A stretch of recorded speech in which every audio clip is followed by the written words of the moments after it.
Vous ne connaîtrez ni leur nom, ni leur prénom. Ils sont activistes geeks, programmeurs, passionnés de code et surtout très inquiets. Une fois par mois, les membres du Café Vie Privée animent des ateliers gratuits ouverts à tous pour alerter les utilisateurs d'Internet sur la récupération de leurs données personnelles par les gouvernements ou les grandes entreprises mondiales.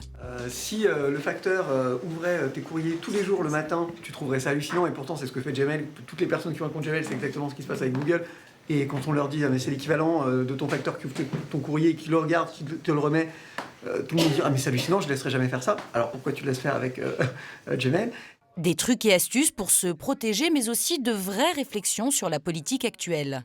Toutes les données sur Internet sont faites capter, mais il n'y avait pas de preuve. Snowden, lui, a ramené la preuve que tout était capté au niveau, du gouvernement, de la NSA. Il y a des métadonnées qui vont, par exemple, être captées et des personnes vont être inquiétées alors qu'ils ont rien à voir avec des milieux terroristes.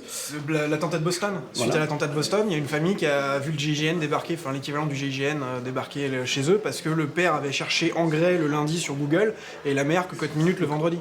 Et donc du coup, c'était les explosifs qui avaient été utilisés sur les attentats de Boston et donc ils ont envoyé directement le GIGN le lendemain à la maison en disant vous êtes des terroristes. Si on se met 2 secondes à la place du gouvernement, comment on fait pour mieux traquer les terroristes? Comment on fait? Parce que sachant qu'ils ont une forte présence, voire même une certaine puissance sur les réseaux sociaux, est-ce qu'on peut pas comprendre quand même le lien qui se fait? En fait, il y a déjà 2 choses à distinguer. C'est que ce qu'on voit sur Internet, c'est juste de la propagande. C'est pas par Internet qu'ils vont s'organiser, qui vont monter des attentats terroristes ou des choses comme ça. La partie vraiment mettre en place des attaques terroristes, c'est clairement pas par Internet qui passe. Et on aura beau surveiller tout ce qu'on veut, ça passera pas par Internet, on ne les aura jamais. Et là, vous allez faire vos ateliers, c'est On ça va aller faire les ateliers. Ok, très bien, je vous suis pour les ateliers. Je choisis l'atelier intitulé « Hygiène numérique ». Qu'est-ce que vous répondez à quelqu'un qui vous dit « Oui, mais moi, j'ai rien à me reprocher, donc après tout, ils peuvent aller contrôler mes données, ils peuvent aller lire tout ce qu'ils veulent. » Eh bien, cette personne, je lui demande, j'ai la même réponse à chaque fois, je lui dis 2 choses. Je lui dis « Donne-moi ton code bancaire,